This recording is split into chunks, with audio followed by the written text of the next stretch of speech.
মা তখন বলল, ওগো আল্লাহর নবী, ও আল্লাহর হাবিব, আল্লাহর নবী গো, আপনি যদি কিছু না মনে করেন, আমি জনম দুঃখিনী মা একটা কথা বলবো। রাসূল বললেন, ও মা কি বলতে চাও বলো। ওই সময় মদিনার মহিলা বলেছিল, ইয়া রাসূলুল্লাহ, আপনি তো আমার সন্তান কি বলছেন জিহাদে তলোয়ারি ধরতে পারবে না।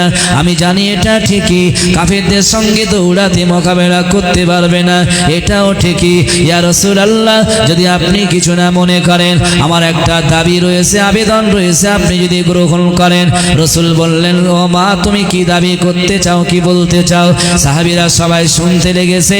মদিনার মহিলা ওই জনম দুঃখিনী মা রাসূলকে বললেন, ইয়া রাসূলুল্লাহ, আপনি যখন জিহাদে যাবেন, মক্কার কাফেররা আপনাকে দেখে তীর ছুড়বে, আপনার নরম হৃদয়ে কোমল মনে স্পষ্ট হয়ে যাবে, তীরের আঘাত হয়ে যাবে, রক্ত ঝরঝর করে ঝরবে।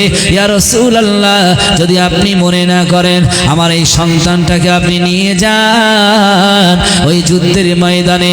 যেদিন থেকে আপনার যেদিক থেকে কাফেররা তীর ছুড়বে, ডান দিক থেকে যখন তীর ছুড়বে, আপনি আমার এই ছোট্ট ছেলে, 7 বছরের ছেলেকে দুটো বাহু ধরে উঁচু করে ধরে রাখবেন, আপনার গায়ে তীর লাগবে না। ওই কাফেরদের তীরগুলো আমার ছোট্ট বাচ্চার বুকে পেটে আঁকড়ে ধরবে, তীরগুলো লাগবে। আমি জনম দুঃখিনী মা, আমি আমার সন্তানটাকে আপনাকে পাহারা দেওয়ার জন্য, ঢাল বানানোর জন্য আমার সন্তানটাকে দিতে চাই।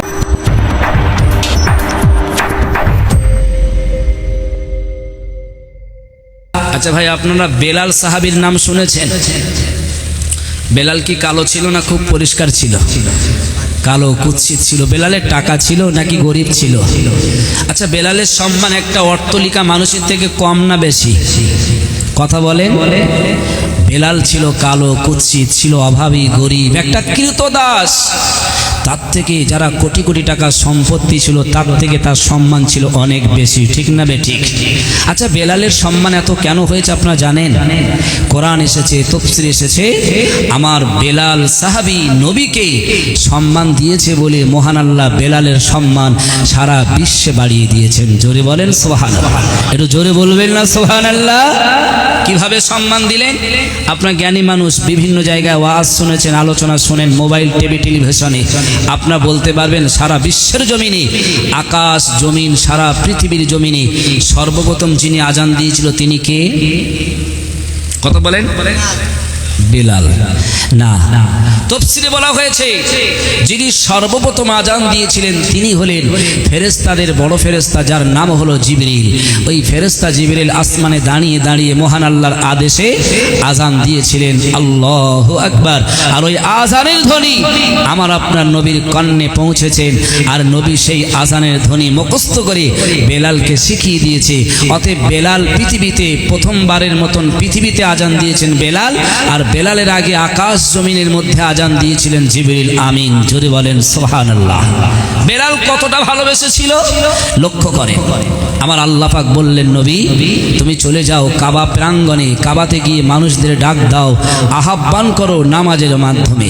ভাইরা বাবাজিরা, বেলাল সাহাবীকে নিয়ে আমার আপনার নবী, সোনা নবী, মায়ার নবী, মমতা ভরা নবী অন্যান্য সাহাবীদের নিয়ে চলে গেলেন কাবা শরীফের চত্বরে।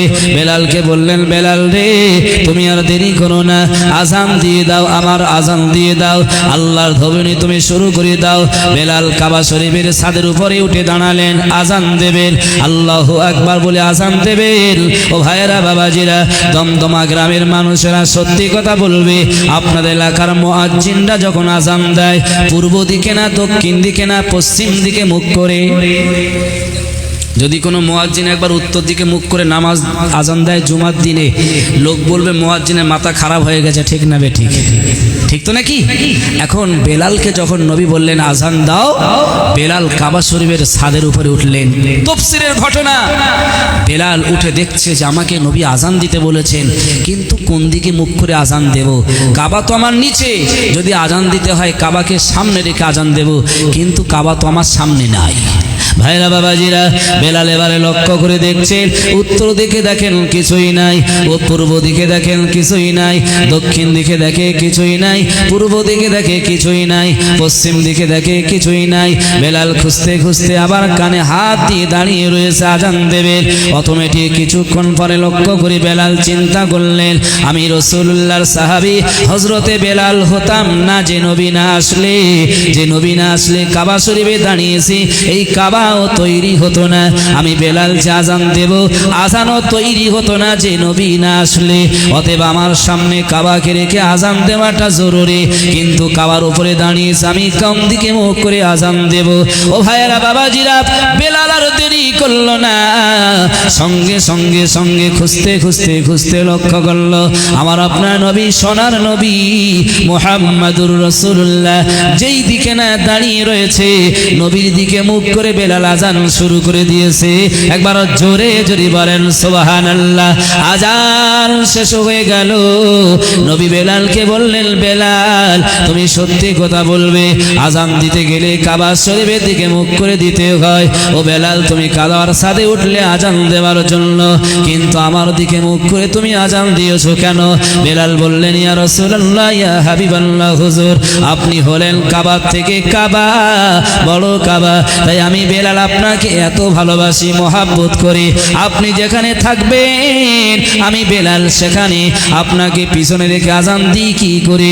তাই আমার মনে ধারণা হলো যে রাসূল না হলে কাবা হতো না, যে নবী না হলে আমি বেলাল হতাম না।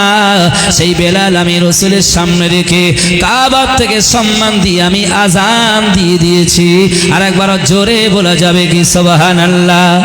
ভাইরা বাবাজিরা, জিবরিল আমিন আর দেরি করলো না, সঙ্গে সঙ্গে চলে এলো, নবীকে বললেন, ইয়া নবী, ও আল্লাহর নবী মুহাম্মাদুর রাসূলুল্লাহ, আপনি বেলালকে শুনিয়ে দেন, বেলালকে জানিয়ে দেন, বেলাল আপনাকে সম্মান দিয়েছে বলে মহান আল্লাহ রব্বুল আলামিন বেলালের সম্মান আল্লাহ এত পরিমাণ বাড়িয়ে দেবেন, গোটা বিশ্বের মানুষ ওই বেলালকে সম্মান দিতে থাকবে। আর একবার জোরে যদি বলেন সুবহানাল্লাহ। ওই জন্য মহান আল্লাহ বলেছেন, কুল ইন কুনতুম তুহিব্বুনাল্লাহ ফাত্তাবিউনি ইউহিব্বুকুমুল্লাহ। নবীকে যারা সম্মান দিতে শেখে, যারা নবীকে সম্মান দেয়, আমি আল্লাহ বলছি ওই নবীর সম্মান দেওয়ার কারণে আমি আল্লাহ আমার সম্মান দেওয়া হয়। একবার জোরে বলেন সুবহানাল্লাহ। যারা নবীকে সম্মান দেবে, মহান আল্লাহ রব্বুল আলামিন কেমন তাদের সম্মান দেয় লক্ষ্য করেন। ও ভাইরা বাবাজিরা, নবীর সম্মান কারা দিয়েছে, কেমন অবস্থায় দিয়েছে বলতে গিয়ে ছোট্ট একটা ওয়াকিয়া মনে পড়ে গেছে। কিতাবের আলোচনা রয়েছে, মিশকাতুল মাসাবি পড়েছে, তাফসীরের কিতাব পড়েছে, অনেক হাদিসের গ্রন্থ পড়েছে। একটা ওয়াকিয়া মনে পড়েছে, আমার আপনার নবীর সাহাবী হযরতে বেলাল যখন মদিনার মসজিদে আজান দিতেন, হাইয়া আলাস সালাহ হাইয়া আলাল ফালাহ যখন বলতেন, মানুষেরকে ডাক দেওয়া হতো, তোমরা নামাজি দিকে এসো, নামাজের দিকে এসো। মানুষেরা নামাজের দিকে চলে আসতো।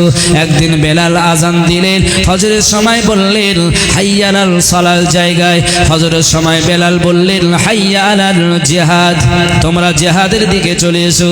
আমি একটি হাদিস বলেছি, রাসূলুল্লাহ বলেছে পৃথিবীর মধ্যে তিনটি কাজ হলো সব থেকে উত্তম, তার ভিতরে প্রথম নাম্বার হলো ক্বালা আস-সালাতু লিওয়াক্তিহা, সময় মতন নামাজ আদায় করা। দ্বিতীয় নম্বর হলো বিররুল ওয়ালিদাইন, পিতামাতার সঙ্গে সদ্ব্যবহার রাখা। আর তৃতীয় নম্বর হলো আল জিহাদু ফি সাবিলিল্লাহ, আল্লাহর রাস্তায় জিহাদ করা। ও মুসলমান, আমরা সারাটি জীবন ওয়াজ শুনবো, সারাটি জীবন নফল ইবাদত করব, সত্যি কথা বলবে। আজকে আলোচনা শোনার পরে তিনটে কাজ আমাদের মধ্যে আছে কিনা একটু লক্ষ্য করে দেখবে।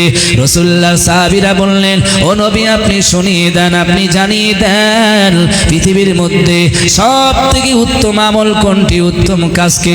রাসূলুল্লাহ বললেন আইয়ুল আমালি আফদল। আমি রাসূল বলছি সব থেকে উত্তম কাজ হলো তিনটি, তার ভিতরে প্রথম নাম্বার হলো ক্বালা আস-সালাতু লিওয়াক্তিহা, সময় মতো নামাজ আদায় করা। ও মুসলমান, সত্যি কথা বলবে, আমরা নবীকে ভালোবাসি, আল্লাহকে ভালোবাসি, কিন্তু সময় মতো নামাজ আমাদের হয় কিনা বলেন? হয় কি বলে মনে হয়? ভাইরা বাবাজিরা, রাসূলুল্লাহ বলেছে বিরুল ওয়ালিদাইন, পিতামাতার সঙ্গে সদ্ব্যবহার রাখা। আর পিতামাতার সঙ্গে সদ্ব্যবহার যখন রাখবে সেটাই হলো সব থেকে উত্তম আমল। আর তৃতীয় নম্বর বললেন আল জিহাদু ফি সাবিলিল্লাহ, আল্লাহর রাস্তায় জিহাদ করা। ও ভাইরা বাবাজিরা, আমি এই যে ওয়াকিয়া বলছিলাম, তাফসীরের ঘটনা, হাদিসের ঘটনা, আল্লাহর নবীর সাহাবী হযরতে বেলাল আযান দিয়েছে, হাইয়া আলাস সালার জায়গায় বললেন হাইয়া আলাল জিহাদ, তোমরা নামাজের দিকে এসো না, বরং তোমরা এখন জিহাদের দিকে চলে এসো। বেলালের আযান শুনে একজন মহিলা মদিনার মসজিদের পাশে এসে নামাজ আদায় করতেন, কিন্তু যখন ওই আযানের ওই শব্দ শুনেছে হাইয়া আলাল জিহাদ, ওই মহিলা বিছানা ছেড়ে দিয়ে বসে বসে এত কান্না কাঁদে। তার একটা সন্তান ছিল 7 বছরের ছেলে। মায়ের এই কান্না দেখে জিজ্ঞাসা করলো, ওগো মা, আপনি এত কান্না কেন কাঁদেন, এত কান্না কেন কাঁদেন? আমার আব্বা দুনিয়ায় বেঁচে নাই, আমার কোনো ভাই নাই, আমার কোনো প্রতিবেশী আত্মীয় সহযোগিতা নাই। ওগো মা জননী, আপনি আমাকে নিয়ে রাতে বেলা থাকেন, আজকে আপনি রাতে বেলা এত কান্না কেন কাঁদেন, আপনি কি বলবেন? সন্তানের কথা শুনে মা বলল, বেটারে, আজকে মদিনার মসজিদে বেলাল আযান দিয়েছে, আশহাদু আন্না মুহাম্মাদার রাসূলুল্লাহ বলার পরে বেলাল বললেন ক্বালা আসসালা আইয়ুহাল জিহাদ, রাসূলুল্লাহর সাহাবী বেলাল বললেন হাইয়া আলাল জিহাদ, জিহাদের জন্য যেতে। ওগো বেটা, তোমার বয়স মাত্র 7 বছর, তুমি হয়তো জানোনি তোমার আব্বা জান আজ থেকে এই বেলালের আযানটা কয়েক মাস পূর্বে বেলাল ডেকেছিল। মদিনার মসজিদে যখন ডেকেছিল, তোমার আব্বা আমাকে বলেছিল, বিবি রে, রাসূলের জন্য জিহাদে যেতে হবে। রাসূল বলেছে যারা নবীকে ভালোবাসবে, রাসূল শুনিয়েছে যারা নবীকে ভালোবাসতে চায় তাদের বিবির থেকে বাচ্চা থেকে বেশি করে ভালোবাসা লাগবে। মা বলল, বেটা, ওই আযান শোনার পরে তোমার আব্বা মা কি বলেছে? ওগো বিবি, তুমি তলোয়ারিটা দাও, আমি নবীর সঙ্গে জিহাদে চলে যাব। বেটা, তোমার আব্বা আজ থেকে কয়েক মাস হয়ে গেছে জিহাদের জন্য তলোয়ারি নিয়ে চলে গিয়েছিল, আজও পর্যন্ত তোমার আব্বা ঘরে ফিরেনি। রাসূলের সঙ্গে যুদ্ধে গিয়ে জিহাদে তিনি শহীদ বরণ হয়ে গেছে। ওরে বেটারে, আমি ওই দুঃখে কাঁদি না, ওই দুঃখে আমি আজকে কাঁদি না, আমি কাঁদছি। আজকে বেলাল আযান দিয়ে বলছে আই হাইয়া আলাল জিহাদ, তোমরা জিহাদের জন্য এসো। আমি মহিলা দেখছি আমার স্বামী দুনিয়ায় নাই, জিহাদে কে যাবে? আমার সেই প্রাপ্ত কোনো ছেলে নাই, প্রাপ্ত কোনো ভাই নাই, তাকে জিহাদের জন্য পাঠিয়ে দেব। কারণ আমি তোমার মা, নবীকে এত ভালোবাসি, মহব্বত করি, নবীকে এত ভালোবেসে ফেলেছি। যদি জিহাদে কাউকে পাঠিয়ে দিতাম, আমি মা জননী, আমার মনটা আনন্দিত হতো। আজকে কেউ নেই, তাকে জিহাদে পাঠাবো জন্যই আমি তোমার মা জননী কাঁদতে লেগেছি। আজকে তোমার আব্বাও যদি থাকতো, আমি জিহাদের ময়দানে পাঠিয়ে সঙ্গে সঙ্গে আমার মনটা খুশি হয়ে যেত। আজ রাসূলের জন্য জিহাদে যাবার বেলাল ডাক দিয়েছে, আমার মনটা বড় দুঃখিত, কষ্টে পড়েছে, কেউ নেই প্রাপ্ত যে তাকে জিহাদের জন্য পাঠিয়ে দেব। সঙ্গে সঙ্গে ছোট্ট ছেলে, 7 বছরের ছেলে বলছে, মা, যদি আপনি কিছু না মনে করেন, আমি 7 বছরের ছেলে, আমি রাসূলের সঙ্গে জিহাদে গিয়ে মুজাহিদ হতে চাই। জোরে বলেন সুবহানাল্লাহ। মায়ের কান্না বন্ধ করে ছেলেকে নিয়ে মদিনার মসজিদে নববী শরীফের দিকে চলে যাচ্ছে। ভাইরা বাবাজিরা, মা ওই ছোট্ট ছেলে, 7 বছরের ছেলে কোলে করে বুকে করে নিয়ে নবীর দরবারে মদিনার মসজিদের কাছে পৌঁছে গেল। তখন মদিনার ওই মহিলা লক্ষ্য করে দেখলো, মা জননী দেখছেন বিশ্বনবী জনাবে মুহাম্মাদুর রাসূলুল্লাহ তখন সাহাবীদের নিয়ে বসে বসে বসে নামাজের পরে তিনি লিস্ট তৈরি করছে, কে কে যুদ্ধে যাবে। আবু বকরের নাম লেখা হয়ে গেল, ওমরের নাম লেখা হলো, উসমান আলীর নাম লেখা হলো, অন্যান্য সাহাবীদের নামও লেখা চলছে। লিস্ট তৈরি হচ্ছে কারা কারা জিহাদে যাবে। ইতিমধ্যে মহিলা তারা ছোট্ট ছেলেকে কোলে করে নিয়ে দাঁড়িয়ে রয়েছে। সাহাবীরা বললেন, ও মা জননী, এই যুদ্ধে তো কোনো মহিলা যাওয়া যাবে না, এই যুদ্ধে কোনো মহিলাদের নেওয়া হবে না, বরং তুমি এসেছো কেন, তুমি বাড়িতে চলে যাও। ওই সময় মা বলেছিল, ও মদিনার নবীর সাহাবীরা, আমি মহিলা এসেছি আমার যুদ্ধে যাবার জন্য নয়, আমার একটা ছোট্ট ছেলে, 7 বছরের ছেলে, তাকে আমি জিহাদে পাঠানোর জন্য নিয়ে এসেছি। নবী বললেন, মা এই ছোট্ট বালক, ছোট্ট ছেলে, 7 বছরের ছেলে জেহাদে গিয়ে তলোয়ারই ধরতে পারবে না, না কাফিরদের সঙ্গে মোকাবেলা করতে পারবে, না আমাদের সঙ্গে দৌড়াতে পারবে, বরং এই ছেলেকে জেহাদের ময়দানে নিয়ে যাওয়া সম্ভব নয়, এটা অসম্ভব। মা তুমি একে নিয়ে ফেরত চলে যাও। মায়ের কান্না আরো বেড়ে গেল। বললেন, ইয়া রাসূলুল্লাহ, আজ থেকে কয়েক মাস পূর্বে মদিনার মসজিদে আজান শুনেছিলাম, আশহাদু আন্না মুহাম্মাদার রাসূলুল্লাহর পরে আজান দিয়েছিল বেলাল, হাইয়া আলাল জিহাদ, জিহাদের জন্য যেতে বলেছিল। আমার প্রাণের স্বামী সেই জিহাদে গিয়ে শহীদ বরণ করেছে, আজও ঘরে ফিরিনি। আজকে যখন ফজরের আওয়াজের শব্দটা শুনলাম, আমার মনে কষ্ট হচ্ছে, হাই রে, আজকে নবীর জন্য জিহাদে ডাক এসেছে, নবীর সঙ্গে যাওয়ার কথা এসেছে, আমার কেউ নেই, স্বামী নাই, প্রাপ্ত কোনো ছেলে ভাই নাই, তাকে একটু পাঠিয়ে দেব, এই নিয়ে আমার কষ্ট হয়।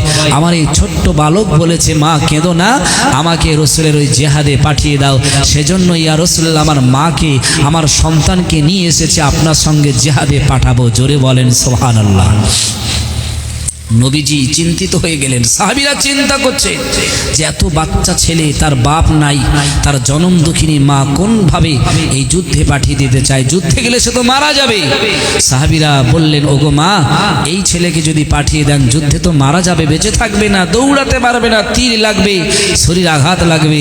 মায়ের মনটা আনন্দিত হয়ে বললেন সাহাবীরা, ওটাই আমি চাই, আমার স্বামী শহীদ হয়েছে, কিয়ামতের দিন আমি বলতে পারবো আমার স্বামী শহীদ, সেই শহীদের বিবি, আমার সন্তান যদি আজকে রাসূলের জন্য শহীদ হয়, আমি কিয়ামতের দিনে বলতে পারবো আমি শহীদের মা।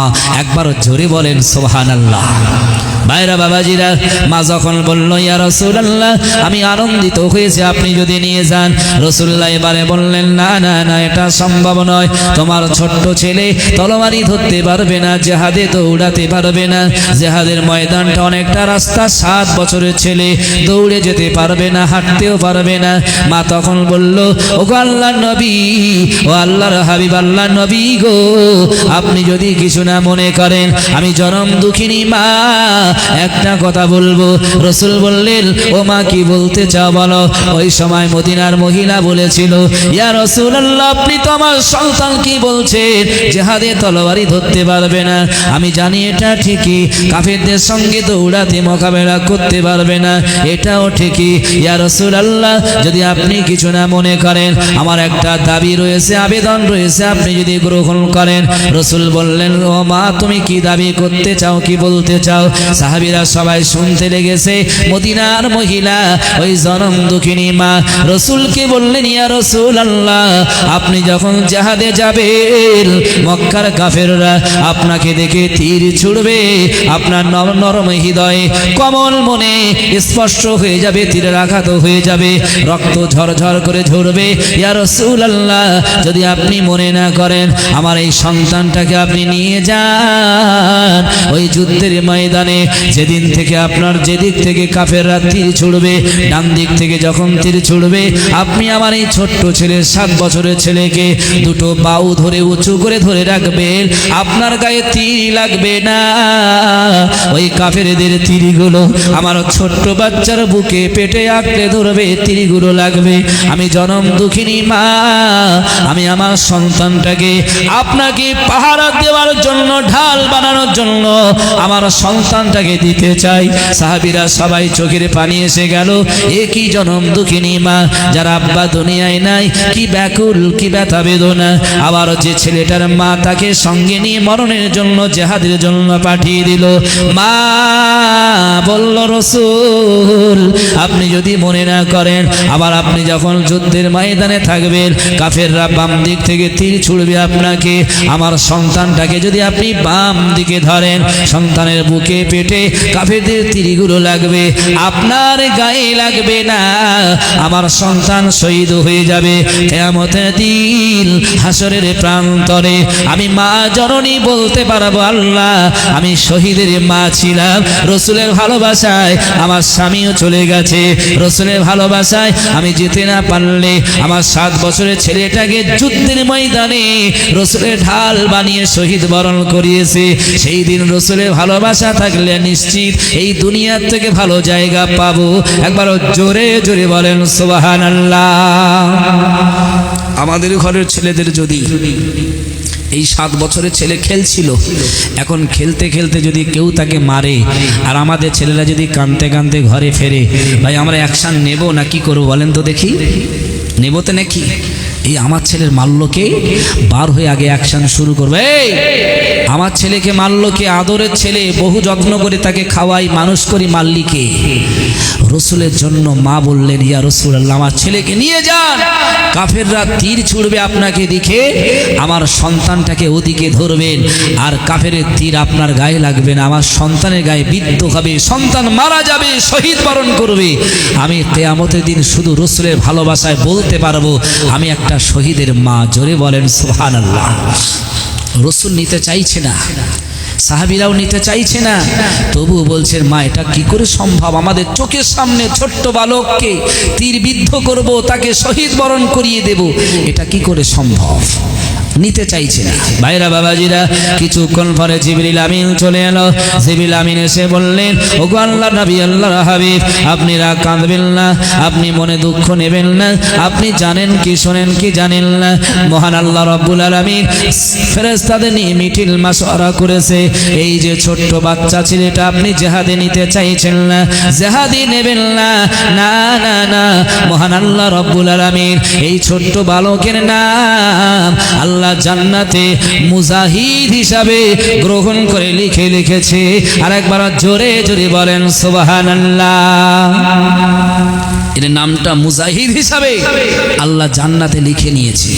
রসুল বললেন, ও মা, এই সন্তানটাকে আর পাঠাতে হবে না, বরং আল্লাহ তোমার এই মনটা পরীক্ষা করে দেখে নিয়েছে, তুমি তোমার সন্তানকে নিয়ে তুমি রসুলকে কতটা ভালোবাসো। আজকে আমি রসুল্লাহ দিনের জন্য জিহাদের ময়দানে যাব, দিনটাকে বাঁচানোর জন্য জিহাদের ময়দানে যাব, বেদিন বেঈমানদের সঙ্গে যুদ্ধে লিপ্ত হব। মা, তুমি তোমার সন্তানটাকে শহীদ বরণ করাতে চাইছিলে, আমার আল্লাহ ইন্নাল্লাহ সামিউম বাসীর সব কিছু দেখে নিয়েছে। আমার আল্লাহ খুশি হয়ে এই ছেলেটির নাম জান্নাতে মুজাহিদ হিসাবে গ্রহণ করে নিয়েছেন। একবার জোরে হবে, একটু জোরে হবে না সুবহানাল্লাহ, নারায়ে তাকবীর। ভাই সত্যি কথা বলবে, রসুলের ভালোবাসা আজ আমাদের মনে আছে না নেই? কথা বলেন। ছিল বলেই মাহফিলে বসেছেন, ঠিক না বেঠিক? আর যাদের ভালোবাসা বিড়ির সঙ্গে, তারা কিন্তু দেখবেন এখনো সাইডে বসে টানছে বিড়ি, ঠিক না বেঠিক? ওরা মনে করছে টেনশন হয়েছে, বিড়ি খেয়ে একটু টেনশন কমাই। আচ্ছা, বিড়ি খেয়ে টেনশন বাড়ে না কমে? সত্যি কথা বলেন তো। বিজ্ঞান বলছে বিড়ি খেয়ে আরও টেনশন বেড়ে যায়, টেনশন কমে না। আর আপনারা জ্ঞানী মানুষ, রসুলকে ভালোবাসেন বলে, টেনশন কমাবেন বলে এই মাহফিলে বসেছেন। কসম দিয়ে বলছি, আল্লাহ কোরআনে বলেছে ইন্নাল্লাহা সামিউম বাসীর। ওরে দমদমা গ্রামের মানুষেরা শুনে রেখে দে, আমেরিকার মানুষ স্যাটেলাইট তৈরি করেছে, ইন্দোনেশিয়ার মানুষ তৈরি করেছে, ভারতের সরকার তৈরি করেছে, এক দেশ থেকে অপর দেশের খবর দেখছে, কি হচ্ছে সেটাও জানছে, মাটির তলায় কি আছে সেও দেখছে, অতল সমুদ্রের পানির তলায় কি আছে সেটা দেখছে।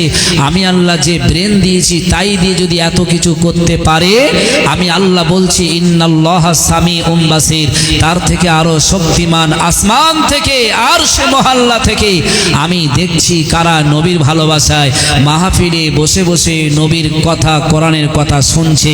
তবে তোরা শুনে রেখে দে, ইন্নাল্লাহা লা ইখলিফুল মিয়াদ, তোদের জন্য আমি ওয়াদা করেছি, ইয়া আইয়ুহাল্লাযীনা আমানু ইযা কিলা লাকুম তাফাসসাহু ফিল মাজালিসি ফাফসাহু ইয়াফসাহিল্লাহু লাকুম। যারা এই কোরআনের মাহফিলে বসেছে, আমি আল্লাহ ওদেরকে ডেকে ডেকে এই নকশা ধরে কিয়ামতের দিন আমার জান্নাতে বসার সুযোগ করে দেব। জোরে বলেন, জোরে হবে না সুবহানাল্লাহ? এটা মহান আল্লাহর ওয়াদা। আচ্ছা, আপনারা কেউ বলতে পারবেন মহান আল্লাহ যেটা ওয়াদা করেছেন সেটা ভঙ্গ করবেন কি কোনো দিন? আল্লাহ বলছে ইন্নাল্লাহা লা ইখলিফুল মিয়াদ, আমি আল্লাহ যেটা ওয়াদা করি সেটা কোনো দিন ভঙ্গ করি না। জোরে বলেন সুবহানাল্লাহ। অতএব নবীর ভালোবাসা রাখেন, দেখবেন আমি আপনি আপনারা দুনিয়াতে শান্তির জায়গা খুঁজে পাবো, শান্তিতে থাকতে পারবো, আর কিয়ামতের দিন হাসরের প্রান্তরে নবীর ভালোবাসার জন্য জান্নাতে যেতেও পারবো, ঠিক না বেঠিক? আর যদি নবীর ভালোবাসা না থাকে, পৃথিবীতে যদি ভালোবাসেন সালমান খানের, ভালোবাসেন যদি বিভিন্ন নেতা নেত্রীর যাদের ভিতরে সুন্নত আকীদা নেই, নবীর আদর্শ নেই, দেখবেন কিয়ামতের দিনে কোরআন বলছে তোমার সেই হাসর হবে তাদের সঙ্গে, সেদিন তুমি বোকা বব্বর হয়ে যাবে। ঠিক না বে ঠিক ভাইরা বাবাজিরা? তাই আমি একটি হাদিস পড়েছিলাম, আল্লাহ নয় বলেছে পৃথিবীতে 3 শ্রেণীর মানুষেরা যত নামাজ পড়বে, যত রোজা করবে, যত ইবাদত করবে, যাই করুক না কেন, ওই 3 শ্রেণীর মানুষেরা কোনোদিন জান্নাতে যাবে না, কোনোদিন জান্নাতে প্রবেশ করবে না, বরং তাদের জন্য মহান আল্লাহ জান্নাতটাকে হারাম করে দিয়ে দেবেন। ও ভাইরা বাবাজিরা, আর মাত্র কটা দিন পরে শবে বরাতের চাঁদ উঠবে, শবে বরাতের রাত আসবে, চাঁদ উঠে গেছে, তার কটা দিন পরে রমজান মাস আসবে, রমজান মাসে একটা রাত রয়েছে লাইলাতুল কদর যাকে বলা হয়, কোরআনে এসেছে ইন্না আনজালনাহু ফি লাইলাতিল কদর, মহান আল্লাহ বললেন তোমাদের জন্য নিশ্চয়ই আমি আল্লাহ অবতীর্ণ করেছি লাইলাতুল একটা মহা সম্মানিত রাত। ওমা আদরাকা মা লাইলাতুল কদর, তোমরা কি জানো সেই লাইলাতুল কদরটা কি? মহান আল্লাহ বললেন লাইলাতুল কদরি খায়রুম মিন আলফি শাহর, আমি আল্লাহ বলছি 1000 মাসের থেকেও ওই লাইলাতুল কদর রাতটা আরো বেশি উত্তম। একবার জোরে বলেন সুবহানাল্লাহ। 1000 রাশের থেকে, রাত্রে থেকে, মাসের থেকে উত্তম। আল্লাহ বললেন তানাজ্জালুল মালাইকাতু ওয়ার রূহু।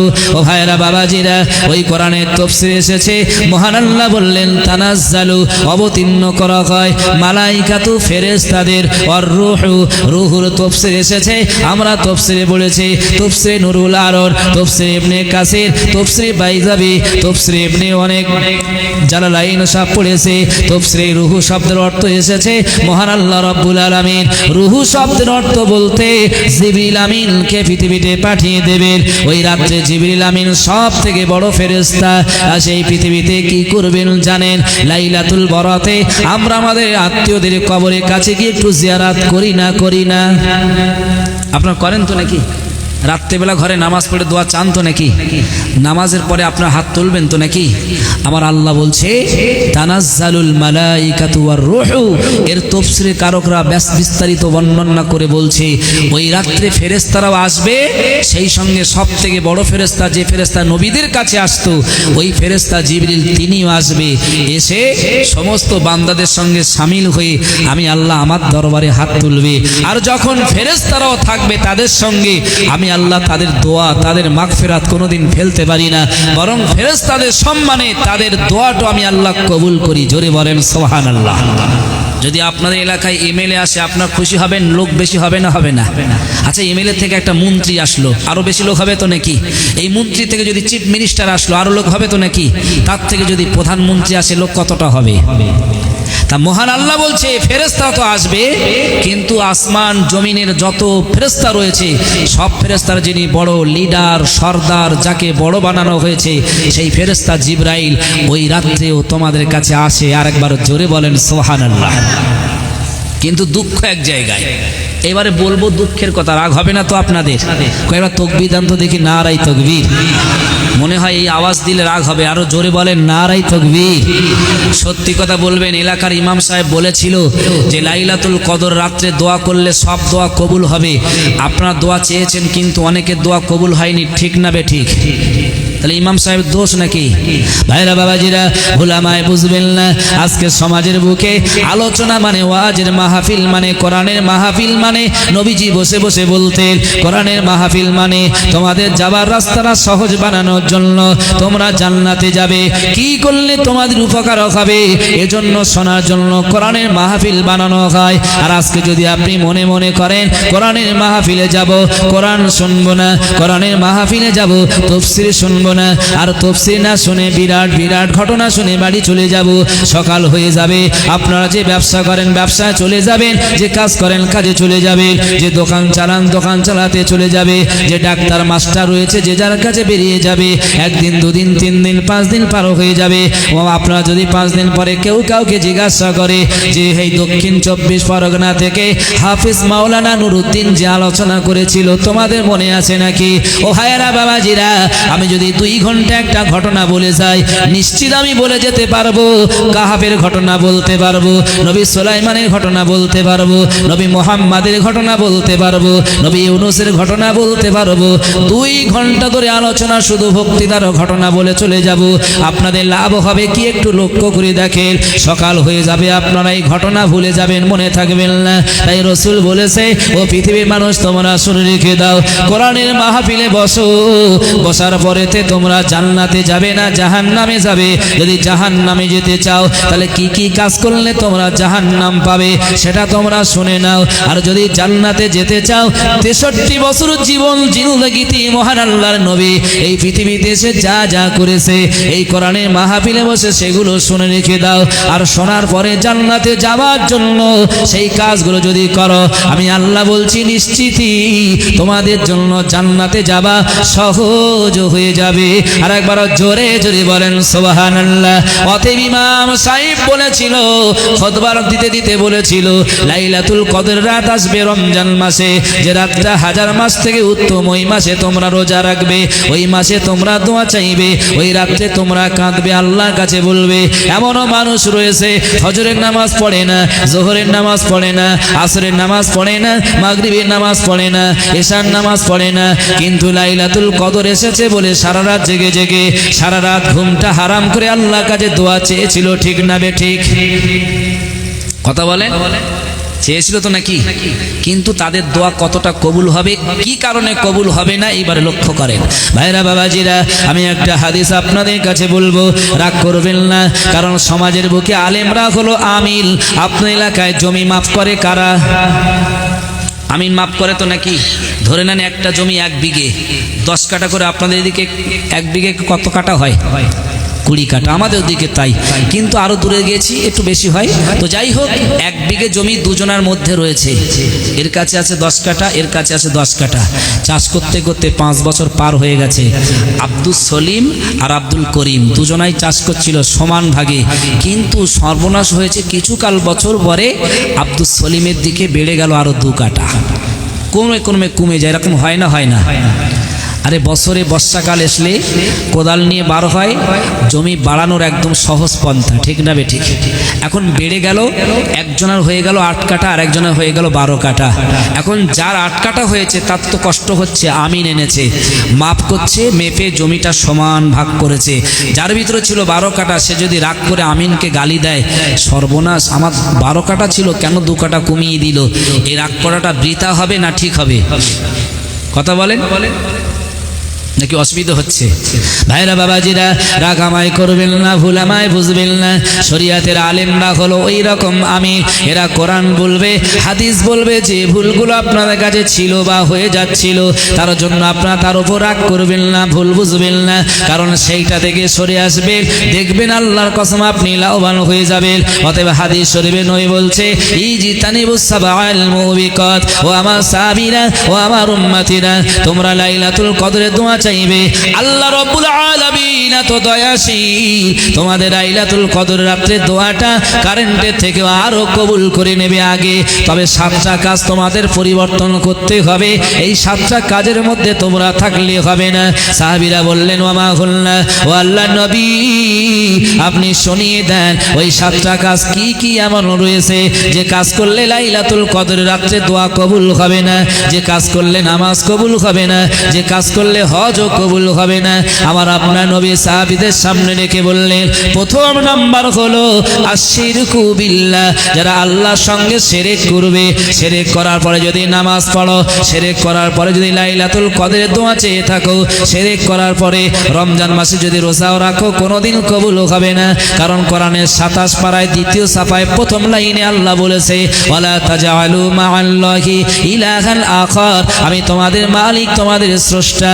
আল্লাহ কোরআনের 3 পারায় 2য় সাফায় বললেন, আল্লাহু ওয়ালিয়ুল্লাযীনা আমানু ইখরিজুহুম মিনাজ যুলুমাতি ইলান নূর। তোমরা যদি নূর পেতে চাও, জান্নাত পেতে চাও, তাহলে একজন আল্লাহ স্রষ্টাকে তোমরা মেনে নাও।